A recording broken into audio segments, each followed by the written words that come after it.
Australia may be known as the miracle economy, but that doesn't give it immunity from the weakest quarterly growth in 20 years. Some analysts expect this week's GDP data to show the economy went backwards at a rate not seen since the recession in the early 90s. That bleak forecast was given a little more credibility by today's company profit numbers.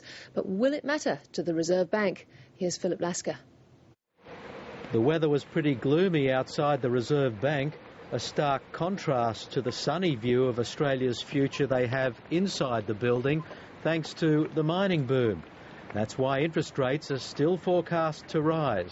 That's one of the quirks in all this. There's a time when the data's ostensibly a little bit on the soft side. Often that is the time when you make these policy moves.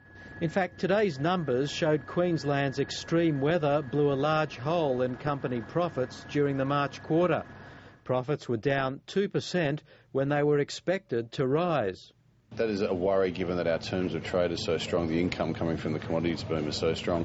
But it does look like most of that weakness is due to the loss of production around the floods in both the rural and the mining sectors.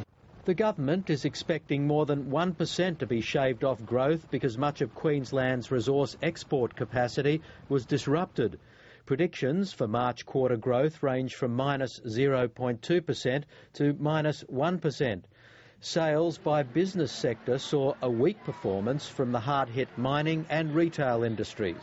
Consumers are basically scared. Over the last 12 months, what we've seen is basically stories like Greece, stories like US double dipping, and then in Australia house prices have gone sideways, Reserve Bank has increased rates and is threatening to do it again. So in that sort of environment, the consumer is very, very nervous. All that nervous tension takes its toll, which probably explains the quarterly boom elsewhere in recreational services. They're less inclined to spend at the shops and more inclined to spend on services related to their hobbies and also perhaps their well-being. So I can imagine that in amongst that is probably a boom in personal trainers. But the personal trainers boom won't make the Reserve Bank nervous. It'll be a positive GDP number or stronger than expected retail sales data due on Friday. I personally think it's still likely to be pretty flat. Because all the data we're seeing internally suggests to us that the consumer is still very cautious. Another closely watched element of the economy will be business investment, which is quite strong. And that shows that we're transitioning from this sort of post-financial crisis government stimulus world to the mining boom.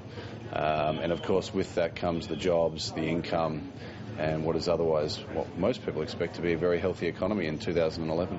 At the end of the day, the Reserve is saying that this economy is going to be doing north of 4%, even when the consumer is pretty subdued. Right now, though, those sheltering under umbrellas are finding it hard to see the blue sky.